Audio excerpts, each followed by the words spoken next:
Ini R3, berarti di sini adalah tenaga honorer yang terdaftar di database PKN karena nggak ada tanda garis miring L. Baiklah sobat calon guru semuanya, bagi teman-teman yang mungkin sedang menantikan pengumuman kelulusan hasil seleksi P3K 2024 untuk yang pengumuman hasil seleksi P3K tahap 1, saat ini sudah mulai rilis ya, yaitu pengumuman hasil seleksi P3K tahap 1. Di sini nanti kita akan mengecek yaitu daftar nama peserta yang lulus dan juga kemungkinan belum lulus pada seleksi P3K tahap 1. Kemudian akan terjadi perubahan di akun SSC ASN kita. Dan di sini nanti silakan coba dicek di akun masing-masing ya. Kita akan spill salah satu atau beberapa daerah yang saat ini sudah pengumuman hasil seleksi P3K tahap 1. Kira-kira bagaimanakah informasinya? Silahkan simak video ini sampai selesai. Baiklah sobat calon guru semuanya, di sini kalau misalkan kita cek yaitu pada jadwal P3K tahap 1, di sini untuk pengumuman hasil kelulusan itulah antara kurun waktu tanggal 24 sampai dengan 31 Desember 2024. Sama halnya di sini untuk daerah yang mengadakan SKTT maupun juga tidak, ini juga sama ya, untuk pengumumannya tanggal 24 sampai dengan tanggal 31. Namun tentunya kalau misalkan kemarin kita cek di tanggal 24 itu belum pengumuman, tanggal 25 belum pengumuman, dan sekarang ini di tanggal 26 ini sudah mulai pengumuman ya. Bagi daerah yang belum pengumuman nanti dipantau saja di instansi masing-masing. Nah sekarang kita coba cek yaitu daerah yang sudah pengumuman.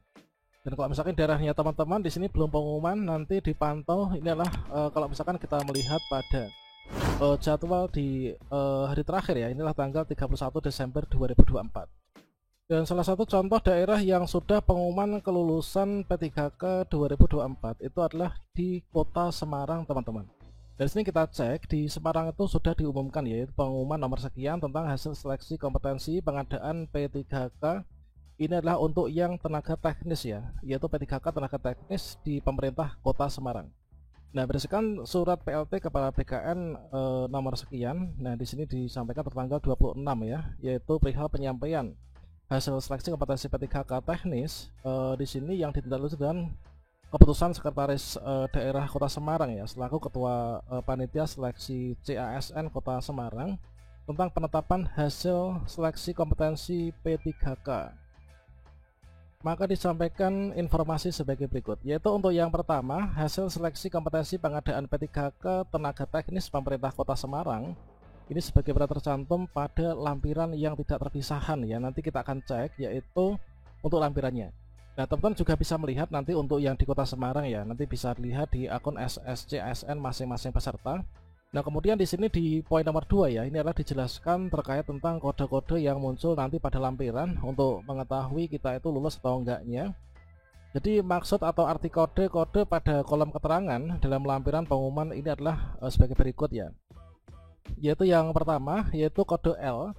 Jadi kode L itu adalah nanti peserta yang dinyatakan lulus teman-teman. Jadi kalau misalkan nanti di bagian keterangan ini ada kode L, itu adalah peserta yang lulus ya menurut Kemenpan RB nomor 347 tahun 2024 dan berhak untuk menjadi P3K di pemerintah Kota Semarang tahun anggaran 2024. Kemudian untuk kode R2 itu adalah peserta XTHK2, inilah menurut Kemenpan RB nomor 347 ya. Kemudian untuk kode R3 ini adalah peserta non ASN yang terdata menurut Kementerian Keputusan Menteri Perekonomian Aparatur Negara, adalah menurut Kemenpan RB yaitu R3. Jadi untuk kode L ini adalah lulus, kemudian R2 itu adalah THK2, kemudian untuk R3 ini adalah teman-teman yang terdata di database PKN. Dan sementara di sini untuk berikutnya ya, ini ada kode lain lagi yaitu di sini ada kode R4. Kalau R4 itulah peserta non ASN yang tidak terdata menurut Kemenpan RB ya. Kemudian untuk kode TH itulah peserta yang tidak hadir. Kemudian kode TMS adalah peserta yang tidak memenuhi syarat. Kemudian kode APS adalah peserta yang mengajukan pengunduran diri, dan juga kode DIS ini adalah peserta yang didiskualifikasi. Dan berikutnya di sini kita cek yaitu untuk lampiran pengumuman tentang kelulusan P3K di Semarang, yaitu di sini disampaikan daftar nama peserta yang dinyatakan lulus seleksi kompetensi. Ini adalah kita cek di bagian R3 ya. Kalau misalkan R3 berarti apa? Yaitu tenaga honorer yang terdaftar di database BKN. Kalau misalkan R2 itulah THK2, R3 non ASN di database BKN, sementara untuk yang R4 itulah pelamar non ASN yang tidak terdata atau yang aktif bekerja di instansi pemerintah ya. Nah, kalau misalkan P3K tahap 1 ini kan untuk THK2 dan juga non ASN terdaftar di database BKN, sehingga kalau misalkan kita cari di keterangan ini yang R4 itu tentunya nggak ada, karena mereka itu saat ini masih dalam tahap pendaftaran, belum ditutup ya. Dan di sini kita cek, yaitu misalkan contohnya ya, ini nanti di daerah kalian juga mungkin akan seperti ini, yaitu nomor 1 misalkan, yaitu nama jabatannya, inilah nomor peserta, kemudian nama, kemudian di sini nama jabatan yang dilamar, penata layanan operasional, kemudian unit penempatannya ini adalah di BKPPBAK ya. Nah ini, jadi untuk nilai teknisnya 270, kemudian manajerial 83, kemudian sosiokultural ada 66, wawancara ada 33, sehingga untuk totalnya di sini adalah 452. Dari sini R3 garis miring L. Nah R3 tadi apa? R3 adalah tenaga honorer yang terdaftar di database BKN, kemudian L ini adalah lulus seleksi dan berhak untuk nantinya ikut pemberkasan dan juga ikut untuk nanti diangkat teman-teman pada seleksi P3K 2024. Dan sementara itu di sini kita cek yaitu pada hasil rekapitulasi nilai ya, nilai seleksi kompetensi. Nah jadi untuk menentukan lulus atau enggaknya seperti yang tadi kita lihat pada lampiran pertama, ini adalah mengacunya tentunya pada lampiran kedua ini. Yang benar sebagai contohnya di sini instansinya pemerintah Kota Semarang, kemudian penyuluh pertanian ahli pertama misalkan. Nah kemudian di sini untuk jenis formasinya khusus ya, ini adalah ada 1. Kemudian nilai perolehannya di sini.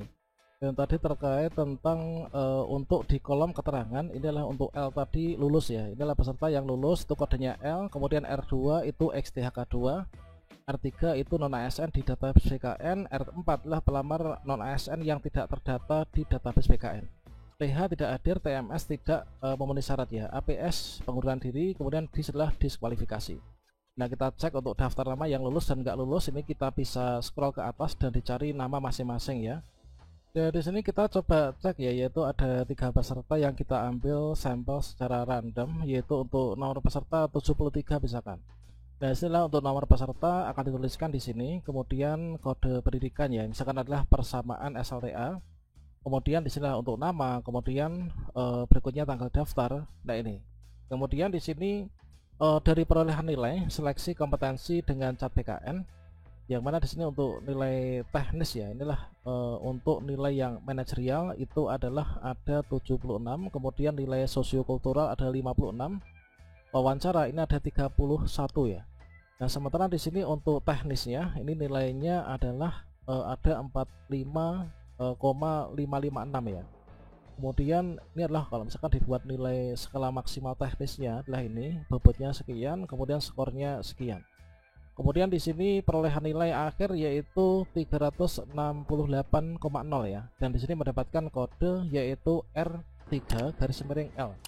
Nah kalau misalkan mengacu pada kolom keterangan tadi gimana? R3 itu berarti tenaga honorer yang terdaftar di database BKN, dan L itu adalah lulus teman-teman. Sedangkan kalau misalkan kita bandingkan dengan peserta nomor 74 dan juga nomor 75, di sini perolehan nilai akhirnya adalah sekian 366, kemudian 364. Ini adalah hanya ada kode R3. Ini R3 berarti di sini adalah tenaga honorer yang terdaftar di database BKN, karena nggak ada tanda garis miring L, berarti di sini adalah belum lulus ya, atau tidak lulus. Jadi teman-teman yang lulus itu adalah ketika teman-teman mendapatkan kode L di sampingnya keterangan R3 ini ya. Kalau misalkan THK2 itu R2, non ASN dan BKN itu adalah R3. Sementara untuk yang nanti di pengumuman tahap 2 itu adalah R4, itu adalah untuk non ASN yang tidak terdata di data BKN. Nah kira-kira di daerah kalian sudah pengumuman atau belum nih, kemudian kalian lulus atau enggaknya, silahkan tinggalkan jejak di kolom komentar, nanti kita diskusi seperti biasanya ya. Oke, demikian, semoga bermanfaat. Wassalamualaikum warahmatullahi wabarakatuh.